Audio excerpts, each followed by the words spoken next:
Okay, greetings everyone. Gugulethu Neo Bodibe.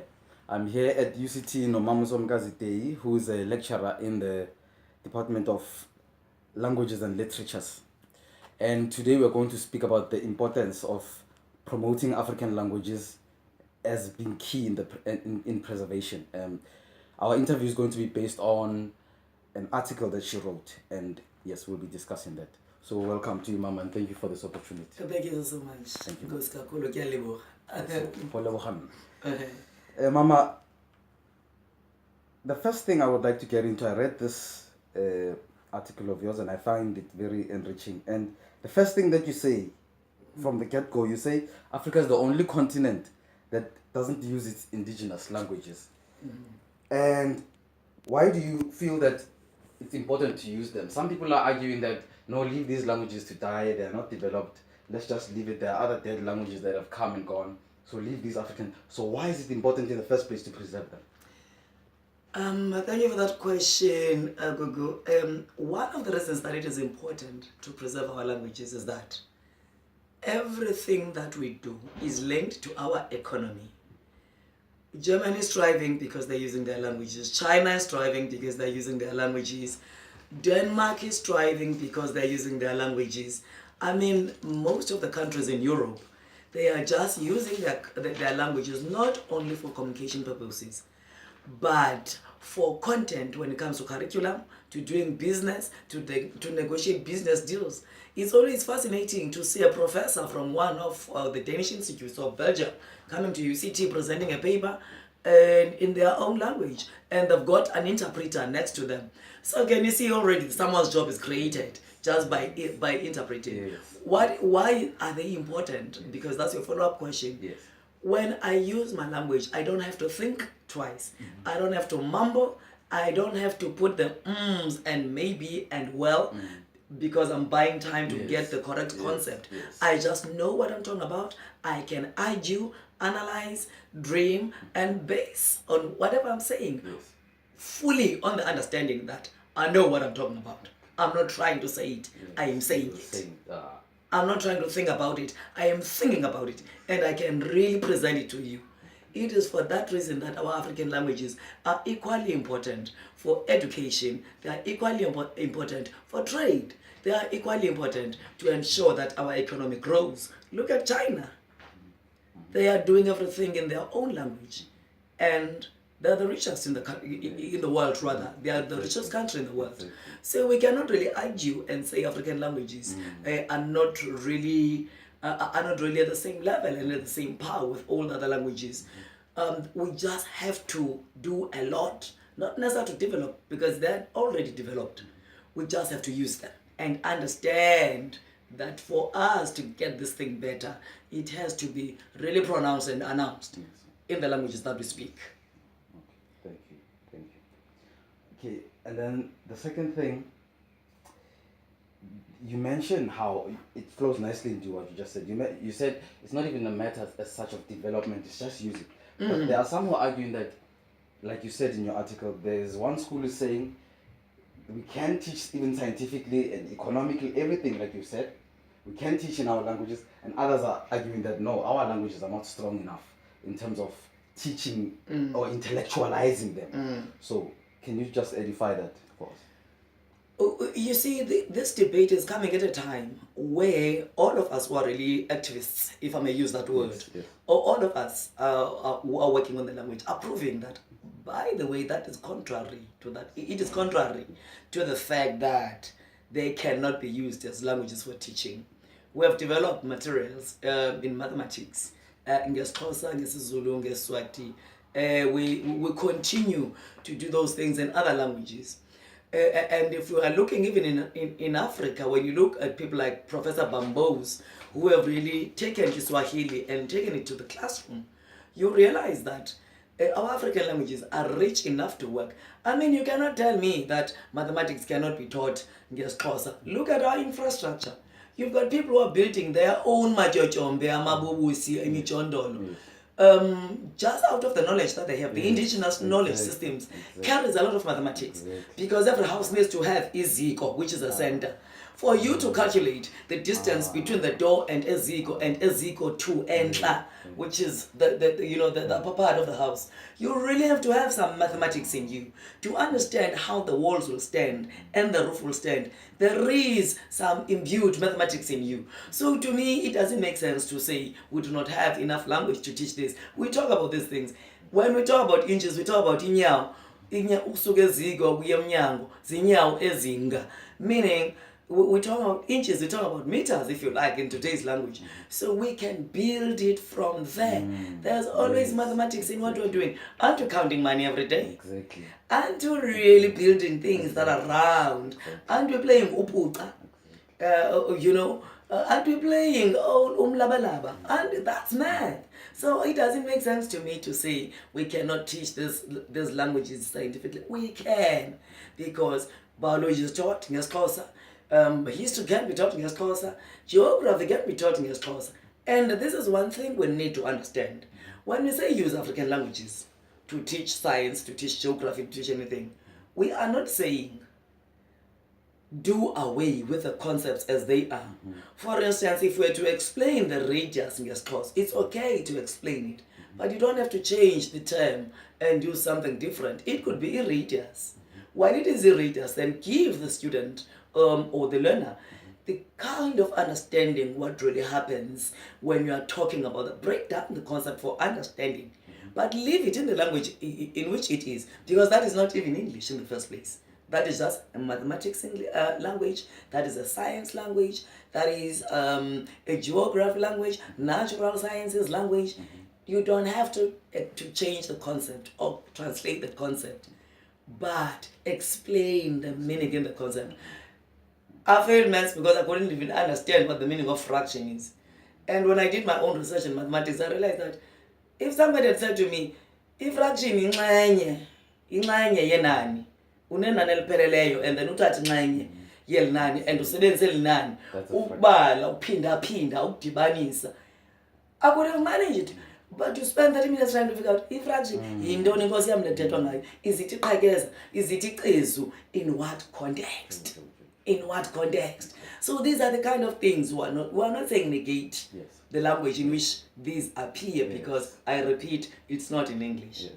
But the language of transmitting that information is imperative, hence African languages. Thank you.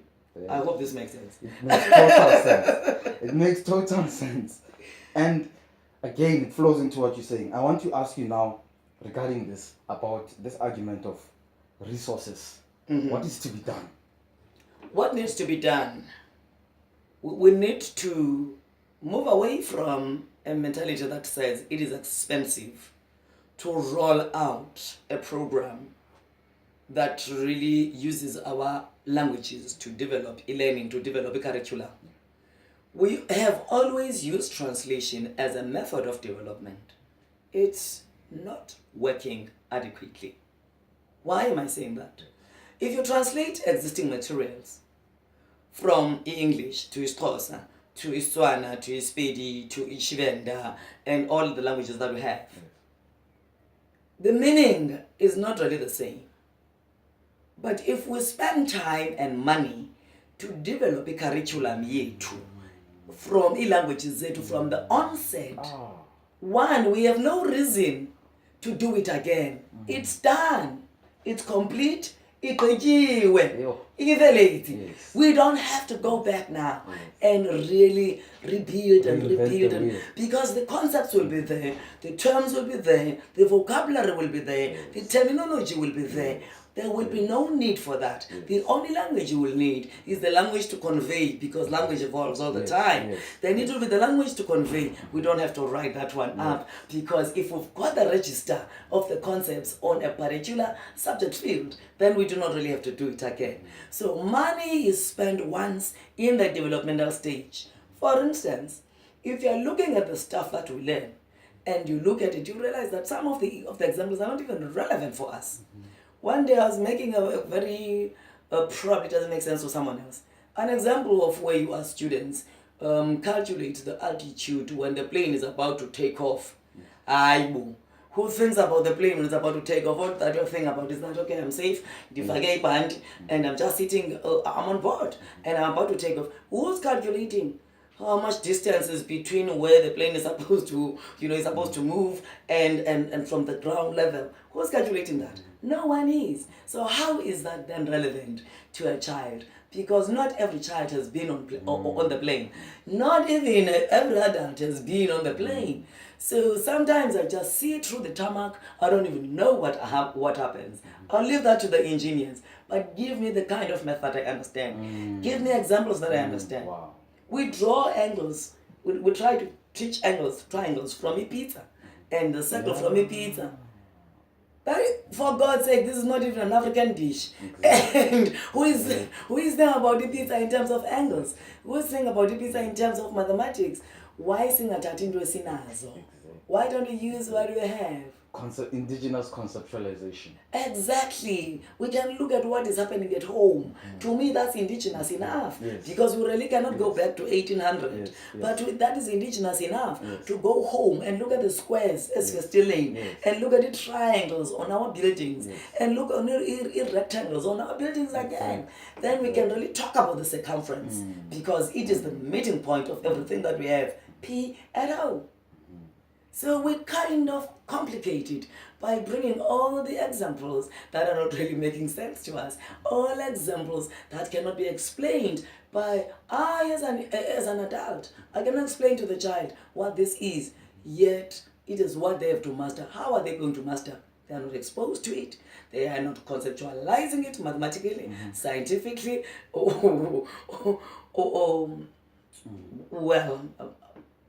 scientifically. They cannot conceptualize it in that manner. And all that we want them to do is to master stuff that we can't even explain. How is that supposed to happen? And the curriculum is not helping if it's translated and also imported, or have signs of being imported. We need to develop our own curriculum. We are so rich in resources. We are rich in everything. Math is in us. Science is in us. History is in us. We don't have to go and look at what happened then, void of what is happening now, because that is also history. Exactly. So these are the kind of things we are talking about when we're really talking about the language, because it really doesn't make sense to me to really enforce this kind of learning in a language that you cannot even explain to people, that you cannot even talk about. I mean, I cannot conceptualize the circumference without really breaking it down into a long paragraph of isiXhosa to understand what it is, or rather a lot of translanguaging between English itself, moving from the concept circumference, explaining what circumference means. That is another level of translanguaging. And going to find a language of conveying to the learners. That is another level of language use again. And how they receive it is another level of understanding. And how you bring these two understandings together to get a student who's able to calculate it. Then you can tell. There's a lot of juggling in the mind. There is a lot of language playing in the mind. Hence, we're saying, don't translate, develop. Thank you. That I'm going to end it there. I was going to ask another question. I'm not. That your last was develop. Okay, we'll end it there. Thank you, Mama. Okay, last question I lied a little bit. Last question. Please motivate for us why more of us should study African languages. What can we do? Like some of us get worried, am I going to get a job? What can I do later? A little motivation, then we end it. I urge and encourage all of us to study African languages. I see a worrying trend. I could be making a very controversial statement right now, but it's fine. I see a worrying trend, a concerning trend. isiXhosa is being taught, I'll use isiXhosa as an example. Yes. It is being taught by people who have an interest of isiXhosa, but who are not culturally exposed to isiXhosa. You cannot teach an African language devoid of identity, devoid of culture, because that is why it is called isiXhosa, Setswana, Sesotho, Shivenda. It's not Xhosa, it's not Venda, because it carries us. It embodies who we are. It embodies the traits of Ubuntu. It embodies, the language embodies, you see, our norms and values. Now I see a worrying trend. People are teaching it for gain, which is good. People are teaching it so that it could be understood. They don't speak the language well. They don't understand the culture that's in it. They don't really have a sense of ubuXhosa, ubuTswana, ubuSuthu, ubuvenda, except the communication level or the communicative part of it. This says to us, our languages are not going anywhere. They are not going to die anytime soon. But what is going to happen is that all of us who are about to reach 50 or who are beyond 40, we are going to retire soon. And there's going to be a vacuum. We're going to find our children being taught by the very same system that is worrying me now, of people who cannot really say, who cannot really speak it well, who cannot really pronounce it well, who cannot really argue well, who cannot explain it well culturally. Can I probably use one example? Please. Look at the case in Parliament. One mama speaks isiXhosa very much well, and she says, it was on, I saw it on Parliament Live, and it's been trending. Yes. And people just got the word ihaku. And one learned friend from the EFF rises and say, I rise on the point of order, because the speaker is, can't remember how they address each other now, Yes. Is talking about amahaku. This is how he pronounces it. He's talking about amahaku. There are no pigs here. Singabantu. And another one from the day also rises on the same point. And Honorable Naran Singh also rises on the same thing, that no, it's really appalling to be called pigs in this house. Wow. Shame, man. All of them meaning lost in translation. Yes. This is a proverb which says, you speak without thinking. You're not synthesizing your thought. You are just thinking and speaking without evaluating what you are saying. Because to start with, you cannot ride on a pig. I haven't heard of a country that rides on a pig. So that alone is a symbol and a marker to you that he didn't really mean that at all. Not literal. It's not literal. Some people have taken it literally because there is this language. I don't want to say deficit too much, but there is this language gap. You see, so I just amused myself. I said, I wish there was someone who could say, please, there's no reason for a point of order. Then the deputy speaker says beautifully, we'll get Hansard to explain this, because somehow I thought he might understand that this doesn't mean the same thing. These people are not saying we're pigs, but probably I'm also unable to articulate it. But can you see now the in-depth of the language when it comes to that? So how can I be taught by someone who just understands it from the second language perspective? Level. We need the deep stuff. For instance, our languages have got dialects. You go to PE siyagaya. You go to Mtata siyakibisela. You go to Tofuma siyakibisela. And all these things need to be measured. They mean one thing, to throw a stone at someone. So you cannot teach it without that kind of background. You cannot, how much you are learned in the field, how much you are educated on it, but you cannot really get to the grasp of the language without really understanding it. Culturally, identity, and how it functions as for academic purposes, communication, and metaphors. Because the truth is, our languages are so rich to such that even if you studied it, as long as you do not live among us, we can really say what we want to say while you are sitting here without you having a trace of what we're talking about. Someone once said to me, how do I say someone is falling short upstairs? I said, well, you can say umcha aufige parafini. I didn't know that this person was going to use this against the other person. Then when he was leaving, I said, please. Then he said, I'll talk to you when I get back. Then when they came back to the meeting, they had fought because this guy who says umcha aufige parafini doesn't speak his cause, but he deliberately wanted that phrase to annoy this one who's cause.